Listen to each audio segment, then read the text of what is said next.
Hi, everybody. My name is David Eisenburg. I am an attorney at the law firm of Loftus and Eisenburg. I'm a construction attorney. I've been licensed since 2007. In my practice, I generally represent owners, general contractors, and public adjusters in really any sort of construction disputes.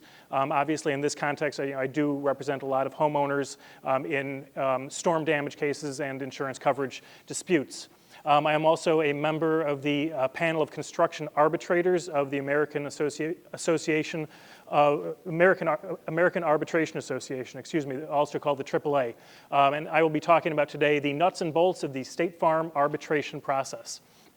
So you've got a claim. Your homeowner is using State Farm, and your homeowner gets this letter. I'm not going to read through this letter. This is a arbitration agreement. So State Farm might send your homeowner, they deny the claim, but they send your homeowner a letter along with this agreement encouraging them to go to binding arbitration, or go to arbitration with them, rather than filing a lawsuit and rather than going to appraisal. So I think there is a natural skepticism that anytime your opponent encourages you to do something, you probably don't want to do it. So that was my initial reaction too, but I decided to give it a try.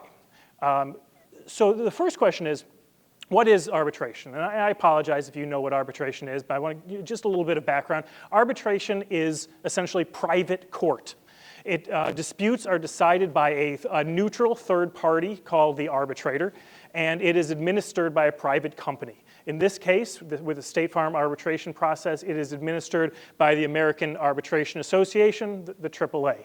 Now, again, there's a natural skepticism, but the AAA is considered the gold standard of the various arbitration forums. So the reason I decided to try it out the first time was because I realized if the AAA is administering it, it might be fair. So let's give it a shot. You might be asking, why arbitration? Why not appraisal? I think you probably learned a little bit about appraisal earlier in the day, so I'm not going to go into the background of what is appraisal, but we all know that appraisal is the dispute resolution mechanism that's in all policies in Illinois and probably nationwide. Appraisal is designed to determine the amount of the loss. But what we've seen a lot of, especially in the recent years, is that insurance companies are often trying to narrow the scope of appraisal. I think you will often see that the insurance company says that coverage determinations are not appropriate for appraisal. So they will often say, we admit that there's 3 shingles that are damaged on this roof. All we're going to go to appraisal on is the 3 shingles. They say anything outside of that is a coverage determination. Now, I've never seen State Farm go to appraisal. Not sure about you, but I've never seen it. Every time you ask for appraisal with State Farm, they come back and say, no, what you're asking for is a coverage determination. So they give you the option, sometimes, of going to arbitration. So again, the elephant in the room is, can you trust the process? Well, the next question you have to ask is, what are the homeowner's options? What's their recourse? They can file a complaint with the Department of Insurance. Those never go anywhere. They could file a lawsuit. They could file a breach of contract lawsuit. That's going to take several years, and it's going to be pretty expensive. They could, theoretically proceed to appraisal, but like I just said, State Farm's probably not willing to go to appraisal. So what do you do in that case?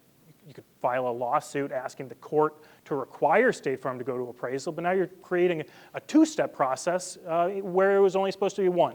Or you could agree to arbitrate. So let's take a look at the arbitration process here. The arbitration agreement provides 2 options for the homeowners, a binding option and a non-binding option. The binding option, if the homeowner chooses that option, the homeowners are agreeing to abide by the arbitrator's ruling and essentially saying, if we lose, we will not sue. We're waiving the right to sue. We will abide by the arbitrator's decision. Conversely, in the non-binding arbitration process, the homeowner has the option of rejecting the award and filing suit if they're dissatisfied. Now, obviously, State Farm wants you to choose the binding option. So they provide some incentives for you to do so. State Farm, if you choose the binding option, they will cover the entire cost of the arbitration. What is that? That's going to be the AAA's administrative fees and the arbitrator's fees. These arbitrators charge an hourly rate, and it can cost several $1,000s. Now, again, if you choose binding, State Farm pays that cost. State Farm will also pay for you to have an attorney at the hearing. They will not pay for your attorney's prep time, but they will pay for your attorney to be present. That's usually maybe 3 to 5 hours of your attorney's time. The non-binding option, as I said, the homeowner can reject the award if they're dissatisfied with it. The fees are often split between the homeowner, and I said the AAA, sorry, I meant State Farm. The fees are split between the homeowner and State Farm, unless the homeowner wins. If the homeowner wins, is victorious, and accepts the award, State Farm pays for the entire fees. But going into it, the homeowner should be aware of the fees and should plan on paying for it. And also, regardless of whether or not the homeowner is victorious or prevails, the homeowner still pays their own attorney's fees. Now you may be asking, if it's non-binding on the homeowner, can State Farm reject the award if they're dissatisfied? No. Even the non-binding option is binding on State Farm. So, the non-binding option, appears to be a pretty good option, because all you're going to lose, all you have the chance to lose, is some money. If it's a big claim, you could try it out, give it a chance. If you're dissatisfied, you can always reject the award and file a lawsuit. When is binding the better choice? When the homeowner doesn't really want to fight that much. They want to give it a chance, they want to give it a shot, but they don't want to spend 2 years in court. They want to say, let's take one shot, see what an arbitrator says. Also, if you're running up against the statute of limitations, I've gotten these where the day before the statute of limitations runs, the homeowner says, I want to sign this, and I say, well, okay, your only option is really binding. A question in the back? How does this compare to small claims court? So small claims court, there are various. So small claims court, there's a threshold of how much value the dispute can have. I don't know outside of Illinois, but here in Cook County, Chicago, there are 2 thresholds. One is $10,000 for anything that's really small. That's small claims court. Under 30,000 is what's called the municipal division. So you can always file suit in small claims court or in the municipal division of Cook County. The other counties have different thresholds. I think DuPage County has a $50,000 threshold, but in the city, the small claims and municipal divisions are they're designed to move faster, but I've never experienced a quick result in court. David? Yeah. You said that they'll pay the arbitrator's fees and the portion of the attorney fees that's present during the hearing. Yeah. Is it an arbitrator that has to be selected from AAA, or is it your own person? We're going to get. We're going to get to that. So you are entitled to have an attorney. The homeowner is entitled to have an attorney present at the hearing. So, but we'll get to the arbitrator. That is a critical part of the process. So here it is, right here. Who is the arbitrator? So as I said before, the arbitrator is a neutral third party, and this neutral third party is proposed by the AAA. Right here is a list of 10 proposed arbitrators that I received from the AAA the last time I did one of these State Farm arbitrations. 10 people. You can see, I'm not going to read these off, but you can see the people with ESQ after them. These are attorneys. It stands for Esquire. The people with the HON before their name, that's honorable. Those are retired judges. So right away you can see you've got 2 retired judges in this list. So if you wanted to go to court, you'd get a judge. You could have gotten one of these guys before they retired. So if you want somebody who is probably the least biased person on this list, one of these judges is probably them. I'm going to come back to that list in a second here. But the question is, now, how do we select the arbitrator? So we've got a list of 10 people. How do we decide who gets selected? Normally, in a normal arbitration, it's ranked choice voting on each side. So each side, plaintiff and defendant, claimant and respondent, whatever it is, ranks their ranks their number 1, 2, 3, 4, 5, ranks it all the way down. You're allowed to strike people that you really don't like.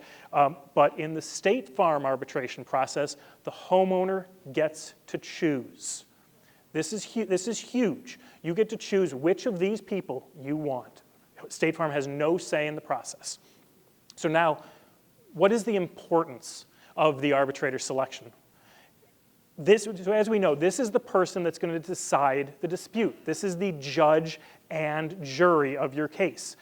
And I cannot stress this enough, cases can be won and lost at this stage. If you choose the wrong person, you might as well not even show up because of that very next word, bias. Again, everybody's concerned about, is this a fair process or is it doomed from the very start? So let me present you with this concept. Everybody is biased. Everybody has their own biases in life.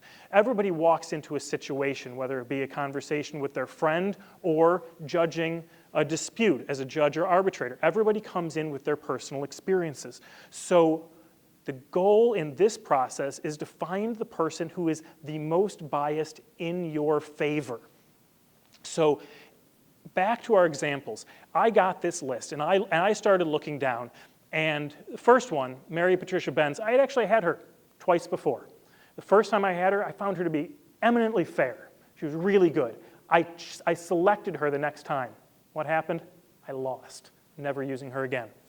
The next one down, Jill Berkeley, Neil Gerber and Eisenburg. I recognize the firm. They're a mid-sized firm here in the city, and they represent policyholders. Immediately, I'm thinking she's a possibility. Next one down, Tim Eaton. He's a big player, really well-respected, good attorney from a big law firm. Taft is a big law firm. Huge red flag. And then again, there are two judges on here, Judge David Jones and Judge Thomas Quinn. These are guys, the likelihood is they spent 15, 20 years as judges. They're probably not going to have, they're going to be the least biased people on this list. Another name towards the bottom, Cliff Shapiro, guy I'm friendly with. Honestly, I would have selected him, but for the fact that he probably wouldn't have given me any benefit. I know he's a stand-up guy, unbiased, and frankly, he probably would have had to disclose our personal relationship, and State Farm would have booted him.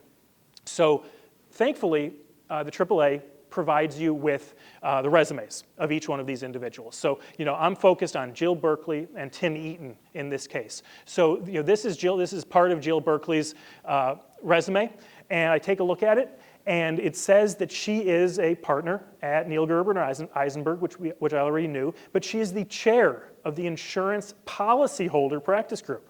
That's great. Her last job, she was the co-chair of the Insurance Recovery Group at her last firm. I don't know what that means, but it sounds good. And then you look at experience. It says, extensive experience in the representation of policyholders and claimants in coverage litigation. Boom, immediately. She is the most biased in my favor. I'm thinking her. But let's take a look at the other one I identified. Who was it? Tim Eaton. I didn't even realize that my highlights showed up here. Under Tim Eaton's experience, it says he represented a multi-million-dollar insurance company in the appeal involving a coverage dispute. He is very likely the most biased against me. So even if I had to do ranked choice voting, I would have stricken him. There's no way I want him. If I get him, we're losing. So again, he's a fabulous attorney in the city, but he is likely going to walk in with the most bias. So I should go back. So in this one, I told you I was leaning towards Jill Berkeley. I told my client, I said Jill Berkeley is going to be the most biased in our favor. We could go with her. We could go with the judge. We went with Jill Berkeley, and we won. So again, it is of critical importance that you choose the right arbitrator. The AAA is choosing the list of arbitrators, and then you get to choose from those 10. In all fairness, you could get a list, and I could be on there. You could choose me. I would probably have to disclose the fact that I've gone up against State Farm numerous times. They would probably boot me for bias. So again, use the process to your favor. Use these people's biases to your favor in this process. The next question that comes up often is, in arbitration, you have an arbitrator, as opposed to in court, you get a judge. So what is the difference between an arbitrator and a judge? Well, as we learned, a lot of judges retire and become arbitrators. So you can get a retired judge. Arbitrators are also considered industry experts. When we were looking at that list just before, a lot of the people on there were either insurance coverage experts or construction attorneys. So you're getting some industry experts. Judges, on the other hand, are more often generalists. So if you were to file suit, it would probably be a breach of contract lawsuit, and you'd get a judge that handles all sorts of breach of contract cases. So some insurance coverage disputes, and a lot that aren't. I put up there it's relatively easy to become an arbitrator. Like I said, I'm on the panel. I'm not that impressive. There are some really impressive people up there, though. It is much more difficult to become a judge. Here in Illinois, we elect the judge. We elect our judges. We just had an election this past Tuesday. I bet nobody in this room knows who we elected. The system in Illinois of electing judges isn't great. You're usually finding that these people are more politically connected than anything else. We do have some fabulous judges in Illinois, and we've got some less than stellar judges. And that is converse to in the federal court system, where the judges are appointed and is much more considered a merit-based system. So now that you've selected your arbitrator, it's time for the hearing. And it really is that simple.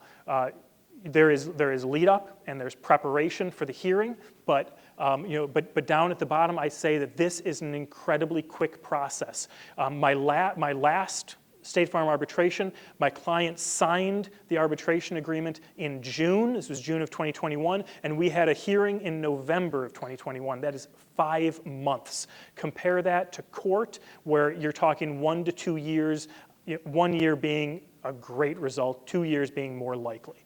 So the hearing, you have a couple of options. You can do it in person, you could do it by Zoom, or you could do it through a document submission. And again, you get to choose the process that you want. And there are a number of things to consider when deciding how you want to do it, including the strength of your witnesses, the credibility of your witnesses, the likability of your witnesses. Like it or not, litigation, or arbitration, an evidentiary hearing is essentially a beauty contest. Who does the arbitrator, who does the judge, who does the jury like more? So if your witnesses are credible and they're likable, do an in-person or Zoom hearing.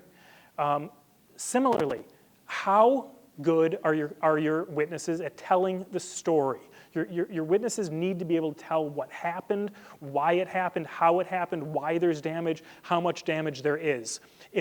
Especially you're an expert witness. So in an arbitration, it is very much a mini trial. You'll probably have 2 or 3 witnesses, no more than that. The homeowner probably wants to testify just to give their experience, but it's going to rise and fall with your expert witness. If you have a good, credible, likable expert witness that can explain everything, you're likely going to win, because it's going to come down to the credibility of the 2 expert witnesses.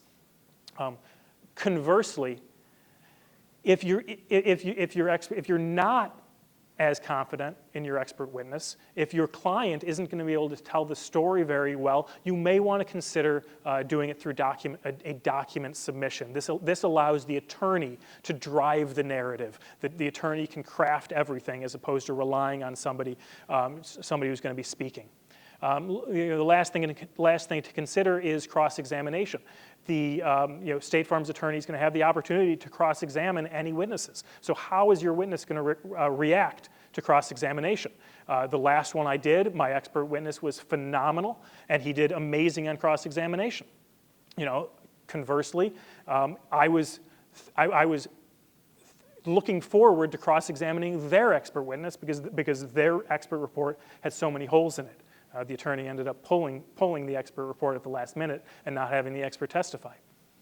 And then what does the hearing look like? It's usually 1 day. As I said, it's an evidentiary hearing, couple of hours, and that's it. After the hearing, you're entitled to your award. The arbitrator has 30 days to issue a written award, so you'll get that written award within 30 days of the hearing.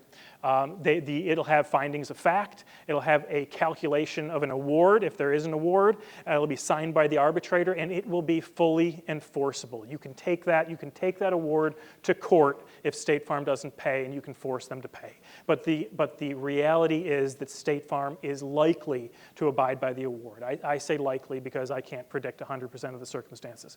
Now, compare that result where you have a binding arbitration award to the appraisal process, where State Farm or any one of these other insurance companies, they get the appraisal award and they say, no, the panel exceeded their authority. They decided coverage issues. We're not paying, right? So now you've got to go into court and defend this appraisal award, which is not the same as an arbitration award. Generally, overall, what are the benefits and drawbacks of arbitration? Like I said, it's quick. 5 months to the hearing, 6 months to the award. It's relatively inexpensive. The longer a case goes on, the more expensive it gets. The more the attorneys have the opportunity to charge. So in terms of speed, saves you a lot of money. As I said, it's binding in nature. So it's binding on State Farm, but there's also the flexibility for the homeowner to choose the non-binding process. And like I said, it is truly a neutral process. Going into this, the obvious concern is that if State Farm is encouraging this process, it must skew to their benefit. Now, again, I implore you to use the bias in your favor to find the arbitrator that's going to get you the best result. Another good thing, good or bad actually, about arbitration, it just is what it is that it provides closure. After an arbitration, it is done. The case is done. There's no right to an appeal, with very few exceptions, the exceptions being fraud and the arbitrator exceeding its authority. But again, there's generally, once you have an arbitration award, that is it. Compare that to litigation, which is slow, expensive, and there's a right to an appeal, which again, a right to an appeal could be good if you lose and you want to appeal, but again, if you win and the insurance company wants to appeal, they can drag it out for another year. So that's the State Farm arbitration process. I would be happy to answer questions. Yeah. So, in your experience, I've been through arbitration with State Farm a couple times, but in your experience, do you find that arbitration awards are all or nothing, or in the middle? I find it to be in the middle. That's a really good question. Arbitration tends to be a middle-of-the-road result. I mean, you can certainly lose. Oftentimes the arbitrator will simply say, I don't see damage, right? You got to prove that there's damage first and foremost. But if you don't do so, you're going to lose. But very often, the arbitrators are going to find a middle-of-the-road result. Yeah. Are you giving up your right to pursue bad faith by going through arbitration? That's a really good question. I do not believe so. We would have to look at the arbitration agreement to see what it says, but I don't believe you're giving up your right to a bad faith. Are you? Okay. You are. It's an exchange, especially for the binding arbitration. You are giving up your right to bad faith. Okay. It'll be in the arbitration agreement. It's a one-page agreement that you can take a look at. Yeah. David, you use the term arbitrator, and I think you're only applying it as per the judge, umpire, referee, that one individual that's making the final ruling. The other two parties, are they always the attorneys, or can they be the insurance appraiser? So the way it's structured, the entire dispute, you've got the arbitrator who is acting as the judge in this case. Each side will likely have an attorney.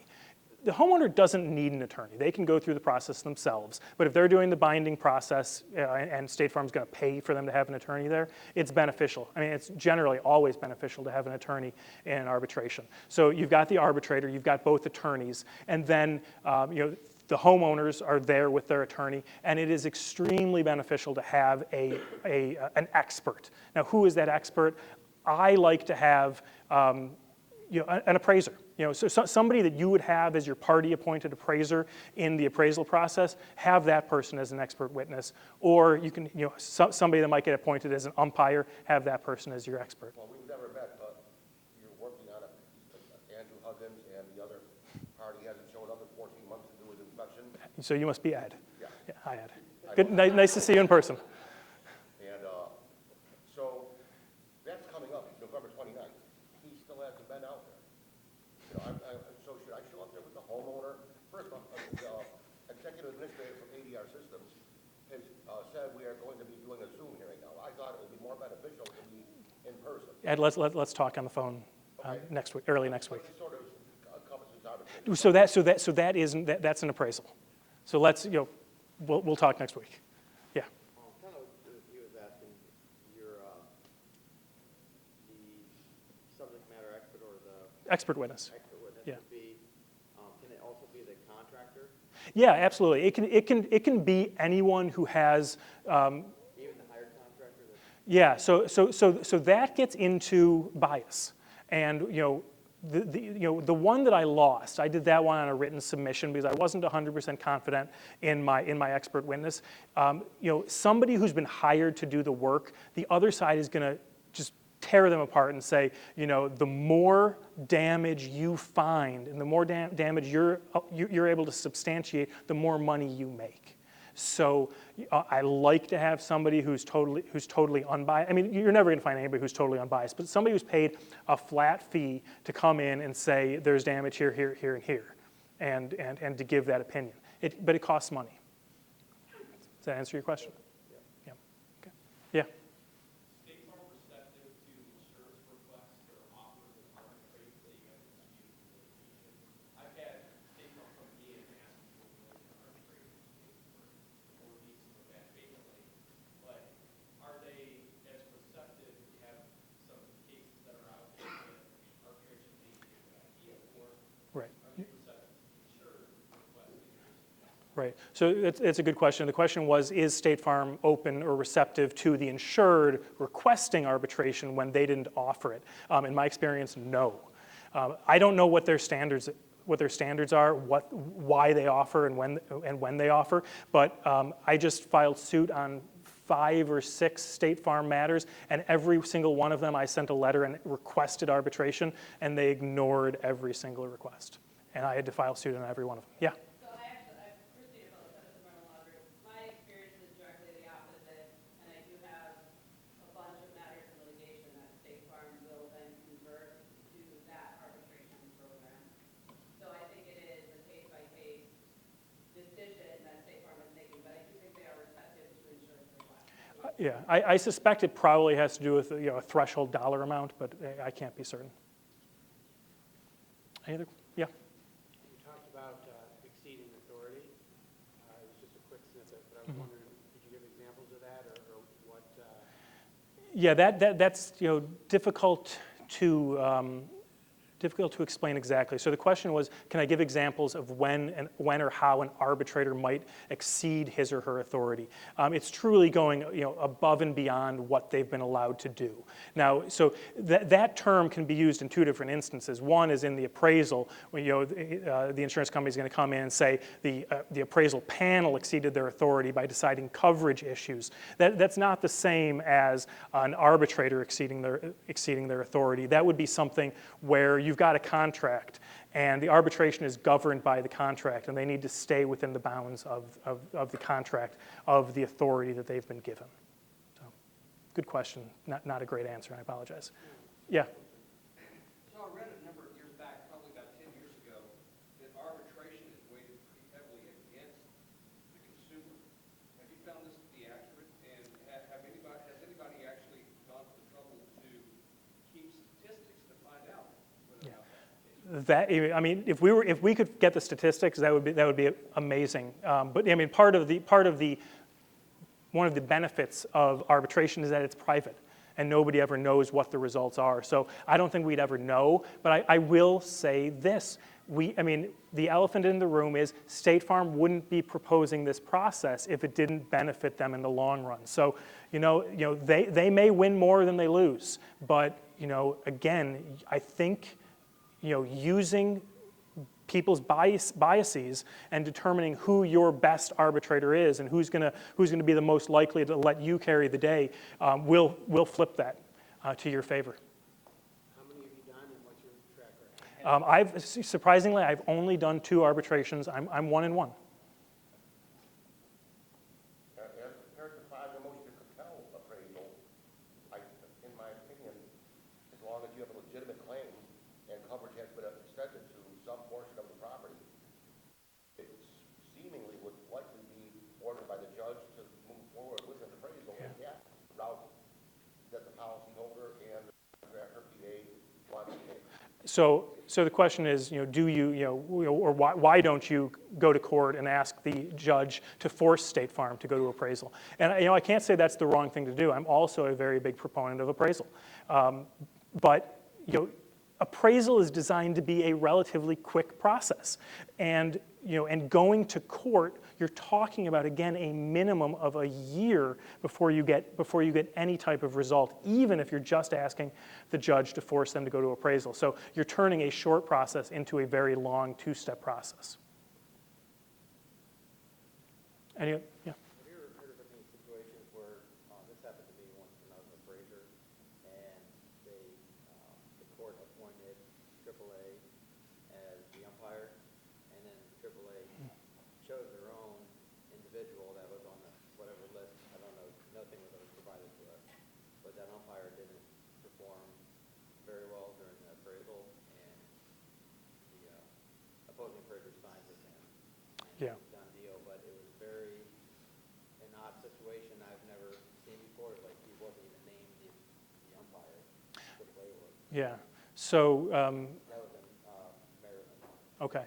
Yeah. So so that is a situation. So the question was geared at, can more or less, can AAA act as an umpire in an appraisal? And I've never seen where a organization like AAA is actually appointed as the umpire, but I've been involved in many where the opposing umpire says, or the opposing umpire simply will, the opposing appraiser will not agree to an umpire, and it gets to me and it's at a stalemate. And I have recommended retired judges. So some of these people up here, I tend not to use AAA because I think their administrative fees are too high.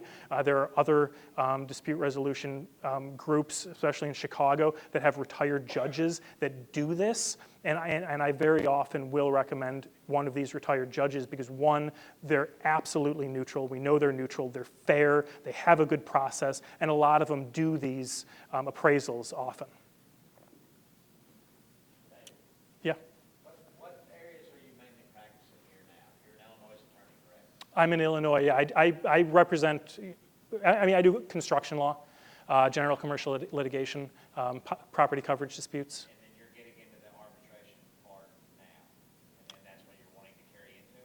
I'm not sure. I'm not sure what you mean. I'm trying to figure out how they can get you to help them. Oh, yeah. No, I figured they haven't either, so I'm trying to figure out what is. Yeah. Thank you. So yeah, no. So I work here in Illinois, mostly in Cook County. I try. I do the collar counties. And if you guys have a dispute, and your homeowner needs an attorney, generally I represent the homeowner. There are definitely instances where I've represented public adjusters, but it's not generally in a dispute with an insurance company. So when a homeowner has a dispute with an insurance company, I'm absolutely available to represent them. Does that answer your question? Yes, they're over there. We need somebody to help them out. Okay. Well, I've got. So my contact information is up here. So again, contact information is here. I don't want to have a conversation, substantive conversation now. Give me a call on Monday. Happy to talk. I represent, a lot of homeowners, public adjusters going through this process. And, to be honest, like if you are a public adjuster or a general contractor, ultimately at the end of the day, I don't represent you. I represent the homeowner. Once you put me in touch with the homeowner, that's who I represent, and that's who my duty is to. Yeah. Any other questions? All right. Thank you very much.